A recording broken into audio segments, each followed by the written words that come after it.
그리고 절망의 탄식에서 찬양과 감사로 이런 제목으로 말씀을 나누겠습니다. 절망의 탄식에서 찬양과 감사로.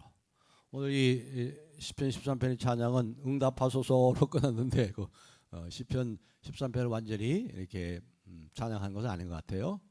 응답하소서로 끝난 게 아니라 찬양과 감사로 끝나거든요. 찬양과 감사로. 아무튼 오늘 이 절망의 탄식에서 감사와 찬양으로 이 시편 13편은 탄원의 시라고 할 수 있어요. 탄원의 시, 탄식의 시. 탄원이란 말은 사전적인 의미로 참으로 딱하고 억울한 사정을 아뢰고 호소하고 도와달라, 이게 바로 탄원이죠.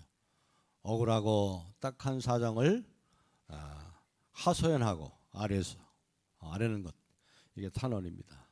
그래서 탄원은 거기 이제 우리 성경에서는 탄원이 항상 뭐로 나타나죠? 우리가 어떻게 우리의 억울함과 우리의 하소연들을 뭐로 표현해요? 기도로 해야 되네, 기도. 그렇죠? 기도로. 그래서 탄원의 시가 되는, 탄원의 기도가 됩니다. 그래서 많은 학자들이 시편 13편을 탄원의 기도의 교과서다, 그렇게 말합니다. 탄원의 기도의 교과서. 탄원의 기도의 모범이다, 그렇게 얘기합니다. 하나님을 향한 탄원은 늘 말씀드리지만 하나님을 향해서 탄원하고 여러분의 딱하고 억울한 심정을, 또 어떤 때는 분노의 감정들을, 불평 불만을 하나님께 호소하고 하소연하면 이것은 탄원의 기도가 되는 거예요. 그걸 만약 누구한테, 사람한테 하면 그건 잘못이죠. 사람한테 하면 그건 죄가 돼요. 그리고 사람한테 해봤자 아무 소용이 없어요. 사람도 제대로 알 수도 없습니다. 이해도 못하고 오해하기도 하고. 그러니까 이 억울하고 딱한 사정, 이런 것들을 하나님께 하소연하고 하나님께 기도할 때 이것이 탄원의 기도가 되는 거예요. 기도가. 그래서 오늘 이 기도를 가지고 우리가 우리 인생을 살면서 많은 이런 일들이 있잖아요. 참 딱하고 억울하고 누구에게 말 못하는 참 답답한 그러한 그러한 사정들이 우리에게 다 있지 않습니까? 이럴 때 우리는 누구한테 갈 수 있어요? 하나님께 가서 우리의 속을 다 드러낼 수 있어요. 사람에게도 누구에게도 할 수 없는 말을 하나님께 다 할 수 있어요. 다 드러낼 수 있어요. 정직하게, 아주 솔직하게 하나님께 드러낼 수 있습니다. 우리 시편을 보면 시편이 150편으로 되어 있는데 이 탄원의 기도가 3분의 1 이상이 나와요. 3분의 1 이상이. 뭘 말합니까? 이 시인들이 살던 시대나 오늘 우리들이 살던 시대나 참 힘들고 어려운 시대구나. 죄로 인해서 망가지고 뒤틀려진 이 시대에 믿음으로 산다는 것이 참으로 힘들고 어렵구나. 이런 것을 우리가 볼 수 있죠. 그래서 뭐가 나와요? 탄원의 기도가 나오는 거예요. 탄원의 기도. 그래서 보면은 예수님께서도 항상 어떻게 했습니까? 기도를 하셨는데, 항상 기도하셨는데 뭐로 기도했다고요? 시편으로 기도했어요. 시편. 예수님께서 시편으로 기도했고, 예수님은 시편을 거의 150편을 다 암송했던 것 같아요. 그래서 그때마다 적재적소로 시편을 인용하고 시편으로 기도했습니다. 대표적으로 시편 22편, 고난절에 우리가 생각하는 시편 22편이죠. 나의 하나님이여 나의 하나님, 어찌하여 나를 버리셨나이까? 어찌하여 나를 멀리하시며 돕지 아니하시나이까? 이게 바로 시편 22편에 나오는 말씀이죠. 그것을 기도로 십자가에서 주고 있으면서 나의 하나님, 나의 어찌하여 나를 버리셨나이까? 또 중세에 들어와서도 우리 많은 신앙의 선배들이 자신의 삶을 이제 전적으로 하나님께 헌신하고, 중세가 너무 이 종교적으로도 타락했기 때문에 이 교회를 떠났어요. 중세 교회, 로마 가톨릭 교회죠. 그래가지고 어디로 갔어요? 사막으로 들어갔습니다. 광야로 들어갔어요. 거기서 수도를 짓고 세상과 단절하고, 뭐 그건 잘된 건 아니지만 그것도 문제가 있지만 그만큼 그 당시 시대가 타락했기 때문에 그래서 광야와 사막으로 들어가서 수도자로서의 삶을 살았습니다. 결혼도 하지 않고 평생 수도자로 살다가 거기서 묻히고, 그들의 이 영적인 경건 생활, 경건 훈련을 위해서 이 시편을 저들이 기도의 기초로 삼았습니다. 예를 들면 종교개혁 이전에도 말이죠. 탄생기 전인 1415년에 얀 후스라고 있죠. 얀 후스. 얀 후스는 이 로마 가톨릭의 콘스탄틴 공회의 그 의회에 의해서 이제 처형을 당하게 됐어요. 성경을 진리를 주장하다가 그래서 화형했어요. 화형. 얀 후스가 화형을 당했죠. 이제 장작더미에서 산채로 잡혀서 산채로 화형을 시킬 때 이 얀 후스가 바로 시편 31편을 이렇게 기도했어요. 31편으로. 오 여호와여 내가 주께 피하오니 내가 수치를 당하지 말게 하소서. 주는 나의 반석이시요 나의 산성이시니 나의 영을 주의 손에 부탁하나이다. 이 시편 31편으로 기도하면서 그 마지막 화형을 당했어요. 그리고 요한 칼빈도 마찬가지로 이제 그 협정조약을 하면서 너무나 몸이 약했어요. 요한 칼빈이 별명이 뭐였죠? 걸어다니는 병원이에요. 걸어다니는 병원. 하도 병이 많아가지고 50세가 안 돼가지고 세상을 떠났죠.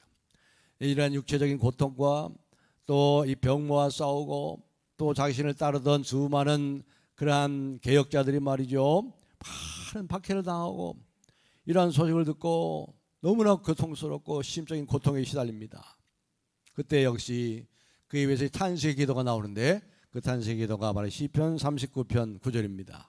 내가 잠잠하고 입을 열지 아니하면 지금 잠잠할 수 없잖아요. 지금 얼마나 이 참 탄원이 억울하고 참으로 딱합니까? 그런데 내가 잠잠하고 입을 열지 아니하면 주께서 이를 행하신 까닭이니이다.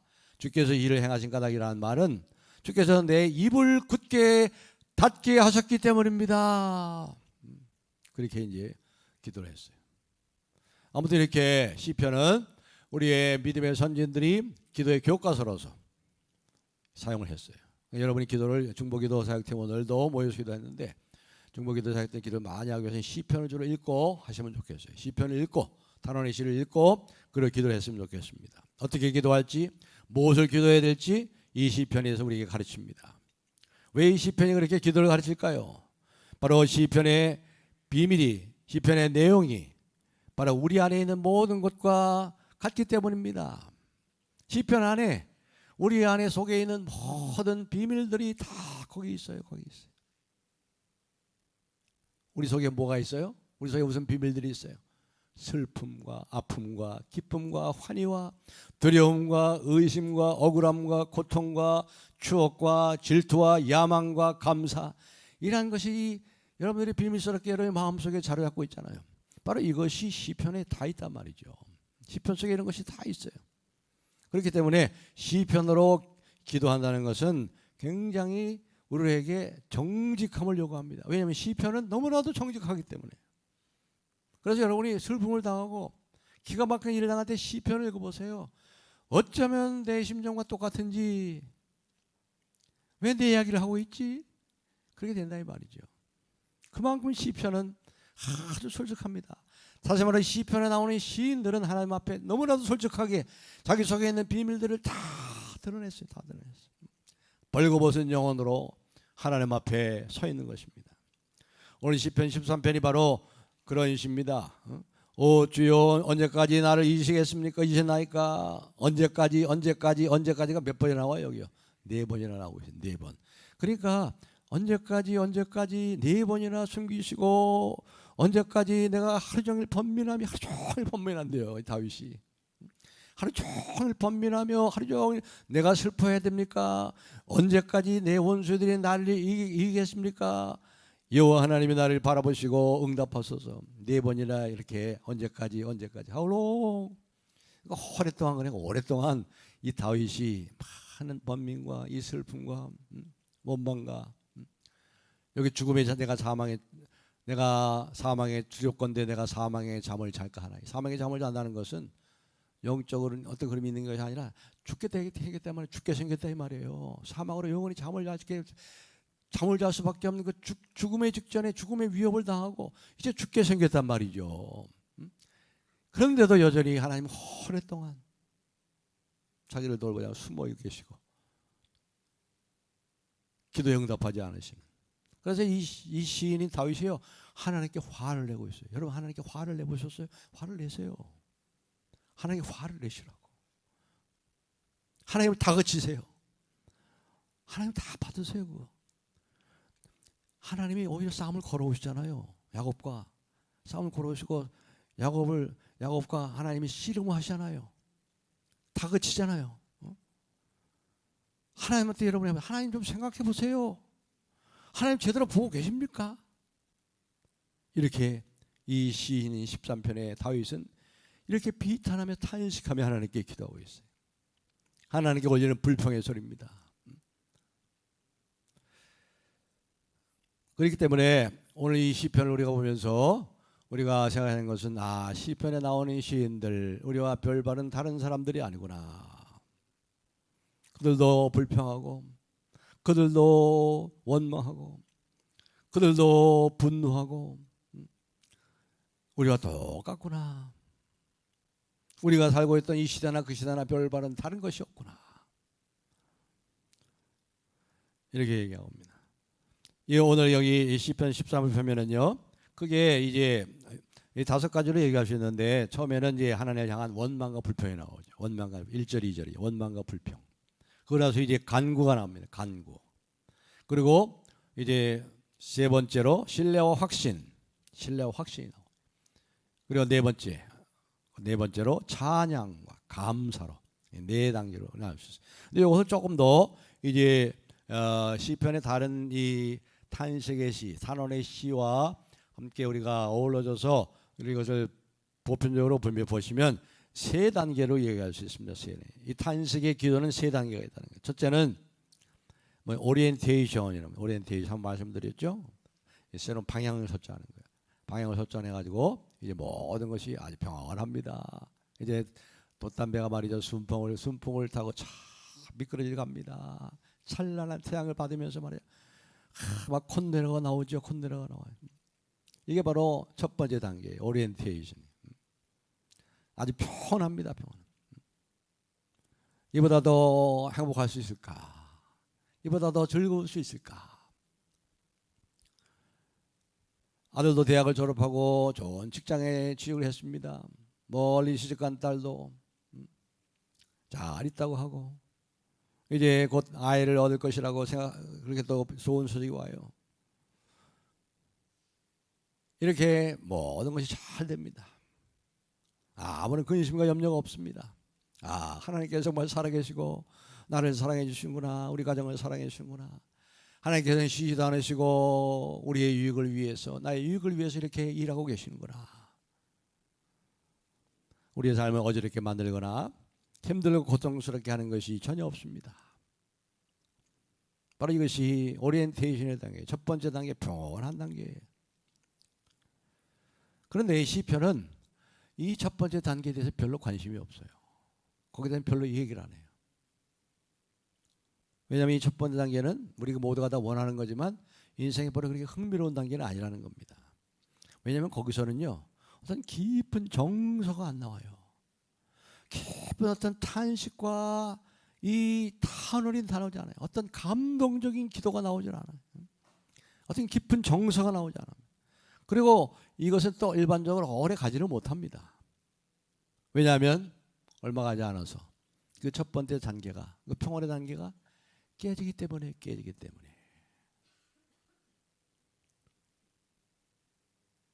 아들이 직장을 잃지도 모르고 또 건강 검진을 했는데 위에 이상 점이 하나 발견돼 가지고 정밀 검사를 해야 된다고 하고,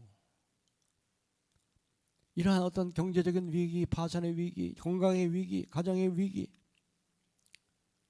하늘이 무너져 내리고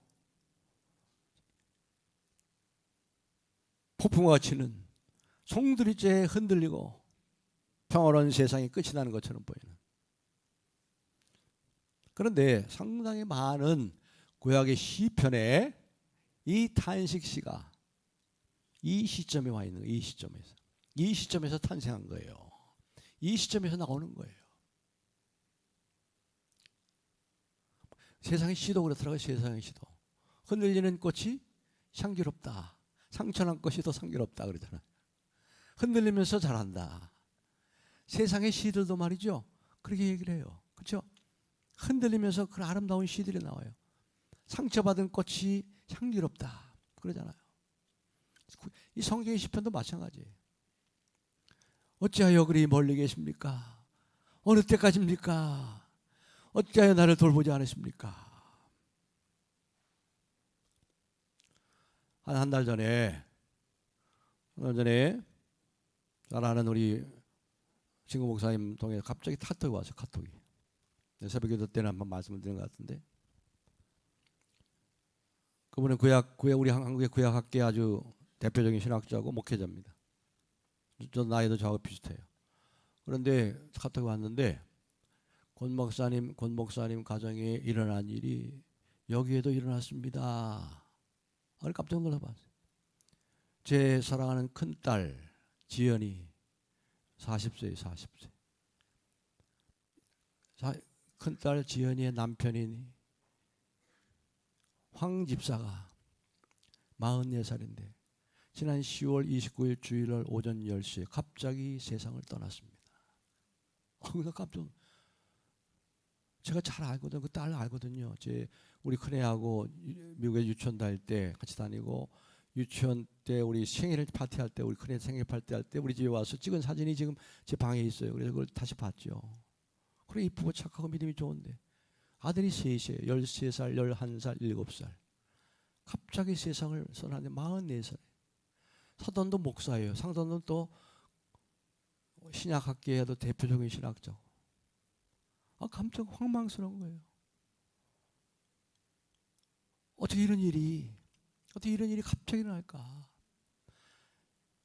13살, 11살, 7살 세 아들을 남겨놓고 미국에 살고, 딸은 미국에 살고 있어. 이게 인생에 이렇게 이런 일이 있을 수 있는 거예요. 인생이 얼마나 쉽게 깨질 수 있는지, 어느 것도 그렇게 오래 가지 않는다는 것인 거죠.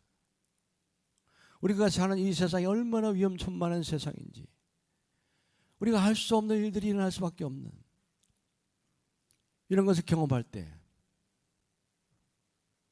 비로소 우리는 이 시편의 시인과 같은 경험을 하게 되는 겁니다. 이 두 번째 단계, 바로 디스오리엔테이션, 방향을 잃어버려요. 방향을 상실하고 흔들리고 폭풍이 갑자기 몰아치고 이러한 단계에 이르러서 바로 이 시들이 탄생하는 거예요. 이 시들이. 거기서 이 과정을, 이 어려움의 과정을 뚫고, 욥기도 마찬가지. 욥기도 이 욥기의 큰 시련의 과정 속에서 그 얘기들이 나온 거 아니에요.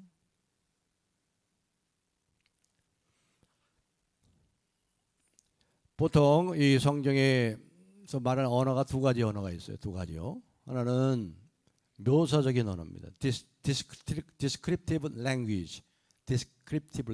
묘사적인 언어. 또 하나는 programmatic language. 선포적인 언어. 묘사적인 언어라는 것이 쉽게 얘기하면 수학이에요. 과학의 언어예요. 그냥 팩트만 해요. 사실만. 1 플러스 1은 2. H2O는 물이 되고, 이렇게 정확하게 천문학과 물리, 수학 같은 거 아주 정확하게 얘기합니다. 정확하게 묘사를 해야 돼요. 있는 그대로. 근데 거기는 뭔가 하나 빠진 거 있어요. 뭐가 빠졌어요? 거기는 감정이 없어요. 감정이. 수학에는 정서가 없어요. 어떤 열정과 뜨거움이 없어요. 거기에는 무슨 어떤 기쁨과 환희와 어떤 탄식이 없어요. 이게 바로 묘사적인 언어예요. 근데 성경의 언어는 대부분이 이 프로그래매틱 랭귀지, 선포적인 언어예요. 선포적인 뭐예요? 여러분, 제가 선포하잖아요. 설교할 때 제 표정을 한번 보세요. 어떨 때는 이 저자의 그 의도에 맞춰가지고 저도 얼굴이 어떨 때는 환하게 됐다가, 어떨 때는 참 슬퍼하고, 어떨 때는 두려움에 떨다가, 어떨 때는 막 포효하다가 막 그러지요. 이게 바로 선포적인 언어인 거예요. 거긴 감정이 들어갑니다.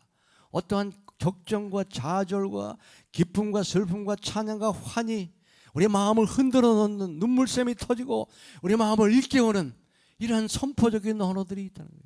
바로 이 시편이 그래요. 특별히 성경이 다 그렇지만 이 시편의 10편 13편의 시에는 이 분노가 머리까지 찬 것 같아요. 숨을 몰아쉽니다. 더 이상 견딜 수 없는 극한 상황이 이르렀어요. 하나님을 향해 막 화를 냅니다. 왜 나를 잊으셨습니까? 왜 나로 숨으셨습니까? 내 원수가 우쭐대며 빈정대는 길을 어느 때까지 내가 봐야 되겠습니까? 시인은 이 상황이 바뀌길 바라는데도 여전히 바뀌지 않습니다. 하나님께 변화를 요구하고 있습니다. 이게 흔들어 깨우는 격정적인 바로 선포적인 감정이 들어가 있고 우리의 기쁨과 슬픔이고 우리의 눈물샘이 터지게 하는 그러한 언어가 바로 시편의 언어예요. 특별히요. 그런데 여기 보시면요, 이제 이 시는 여기서 끝나지 않습니다. 끝나지 않고 이제 두 번째 단계에서 바로 이 디스오리엔테이션에서 세 번째 단계로 넘어가요. 새로운 삶을 창조해 달라고 하나님께 호소합니다. 제가 한번 여기 감정을 한번 읽어볼게요. 13장 1절부터 여호와여 어느 때까지니까 나를 영원히 잊으시나이까 주의 얼굴을 나에게서 어느 때까지 숨기시나이까 나 영혼이 번민하고 종일토록 마음에 근심하기를 어느 때까지 하오며 내 원수가 나를 치며 자랑하기를 어느 때까지 하리까 여호와 내 하나님이여 나를 생각하사 응답하시고 나의 눈을 밝히소서. 두렵건대 내가 사망의 잠을 달까 하오며 두렵건대 나의 원수가 이르기를 내가 그를 이겼다 할까 하오며 내가 흔들릴 때 나의 대적들이 기뻐할까 하나이다. 하나님 향해서 안 맺힌 언어로 막 토하고 있어요. 그러면서 이제 이 시에는 여기서 끝나지 않고 이제 간구하고 탄원하는 게 넘어가죠.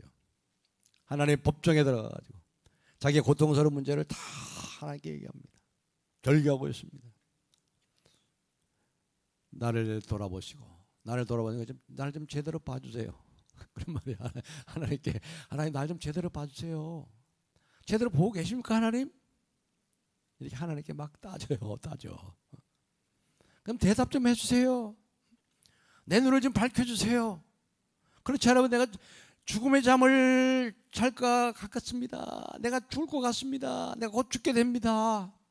그래서 내 원수들이 내가 이겼다고 우쭐대는 거 내가 그거 어떻게 보겠습니까? 내가 서릴 때 내 원수들이 기뻐할 겁니다. 이렇게 우리가 기도할 때요, 여러분 대표적으로 기도할 때는 이렇게 할 필요 없어요. 골방에서 기도할 때는 이렇게 하나님 앞에 정직하게 여러분의 속에 있는 걸 그대로 다 드러내죠. 그대로 다. 어떤 분은 그러더라고. 어떤 분은 하나님 다 아시니까 하나님 다 아시죠, 그렇죠? 하나님 다 아시죠. 우리 지금 사정을 다 아시죠?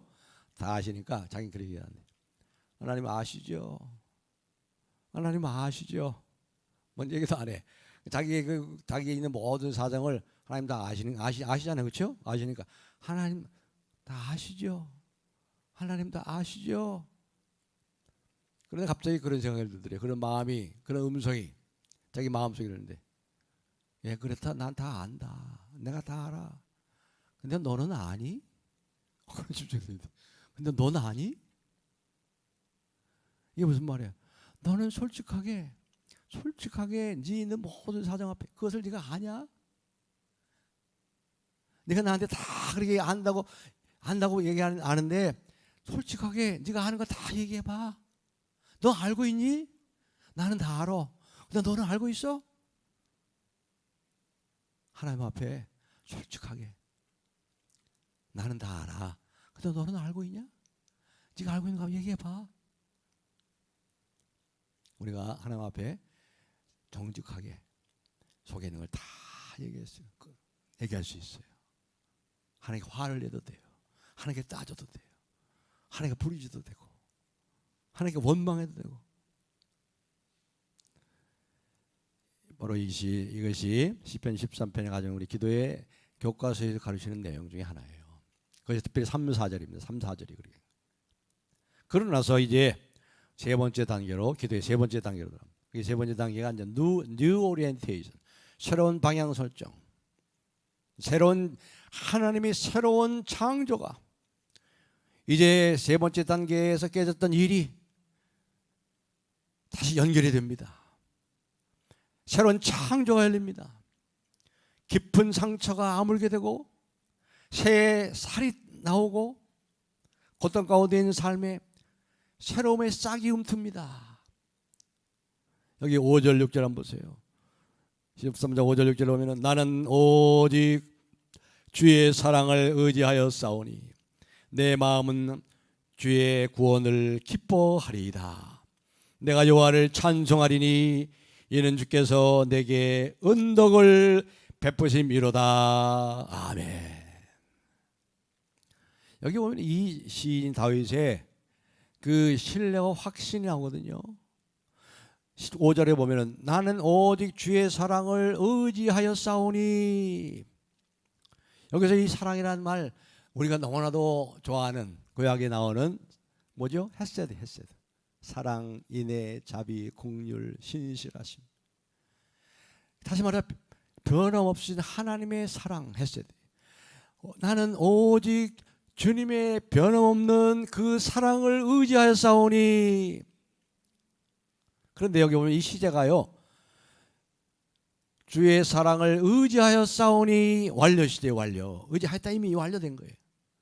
근데 5절 하반절에 보면요, 주의 구원을 내가 주의 구원을 기뻐하리이다. 이것은 미완료예요. 미완료. 다시 말하면 아직 안 오는 거예요. 미래적인 거예요. 그러니까 뭐예요? 이 다윗 시인인 다윗이 이러한 확신의 근거가 뭐예요? 과거에 하나님을 의지했던 그 기억, 내가 주의 변함없는 사랑을 의지하여 싸우니 그 변함없는 사랑으로 함께 하셨던 하나님, 그 하나님을 추억해내라는 거예요. 기억해내는. 여러분들도 지금까지 짧지 않은 인생을 살아오셨죠? 돌이켜보세요. 참 하나님 은혜가 아니었던 것이 없어요. 하나님의 은혜로 우리의 눈물을 씻어주셨고 하나님의 은혜로 아름답게 일이 해결되게 했었어요. 또 그것이 다른 해결되지 않, 내가 원하는 대로 해결되지 않으면 더 좋은 것으로 한 것을 우리가 또 깨닫게 됩니다. 알게 됩니다. 그것을 기억하시라고요. 그걸 기억해서 내시라고요. 내가 주의 사랑을 의지하여 싸우니. 과거에 이미 완료됐어요. 그래서 내가 주의 구원을 기뻐하리이다. 다시 말해서 미래에 대한 주님의 구원을 내가 기대하고 있습니다. 기뻐할 겁니다. 기뻐합니다. 기대하셔도 좋아요. 하나님을 기대하셔도 좋아요. 하나님은 자기를 기다리고 바라는 자들을 결코 수치를 당치 않게 하신다고 그랬어요. 내 마음이 확정되었고 확정되었사오니 내가 주를 바라고 기다리리다. 지금은 우리 주님의 오심 대강절이잖아요. 주님의 오심 강림. 강림의 주제는 뭐예요? 기다리면 아닙니까? 기다림. 기다리고 기다리던 우리 주님 강림하셔서 성탄절이 오잖아요. 주님이 곧 오십니다. 다시 오실 주님은 내가 곧 오리라. 내가 곧 다시 오리라. 그리고 그 주님은 우리의 삶에 또 찾아오세요. 그때 하나님의 때에 하나님의 타이밍에 하나님께서 찾아오세요. 그분을 기대하세요. 여기까지 도와주는 하나님, 내가 주의 사랑을 의지하였사오니 헤세드의 사랑. 하나님은 변치 않아요. 그분은 지극히 선하세요. 지극히 선하셔. 늘 말씀드리지만 의심될 때, 저도 의심될 때, 그럴 때는 뭐 변하지도 않고 기도해도 응답도 없을 때는 골고다로 갑니다. 골고다의 십자가에 달리신 예수님, 하나님의 아들이 나를 위해서요, 저를 위해서 이 땅에 오셔서 저를 위해서 죽으신 게 환히 보이잖아요. 갈라디아서 5장에 그리스도 예수께서 십자가에 못 박히신 것이 너희 눈에 밝히 보이거늘 누가 너희를 꾀도냐. 보이시죠? 십자가에 보이잖아요. 하나님의 아들이 나를 위해서 죽으신 것이 보이잖아요. 그분을 신뢰하세요. 그 헷세대의 사랑, 죽으신 사랑, 나를 살리신 사랑. 이렇게 확신하고 신뢰하고 나니까 결국은 어떻게 됩니까? 그 신뢰와 확신이 아름다운 결말에 도달하잖아요. 6절에 내가 여호와를 찬송하리니 이는 주께서 내게 은덕을 베푸심이로다. 아멘. 오늘 우리 기도하는 귀한 우리 서울남부교회 참 기도의 일꾼들입니다. 기도의 파수꾼들입니다. 기도의 귀한 파수꾼들이 모이셨습니다. 오늘 말씀을 기억하시고 우리가 현실에 앞서서 우리 이 참담한 현실을 보기 전에, 그리고 이 참담한 현실을 대처할 수 있는 것은 우리의 태도의 변화가 있어요. 태도의 변화.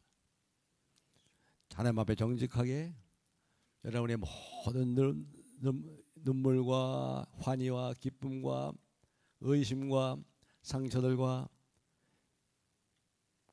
또 감사할 일들, 의심나는 것들, 이걸 하나님께 다 알았어요.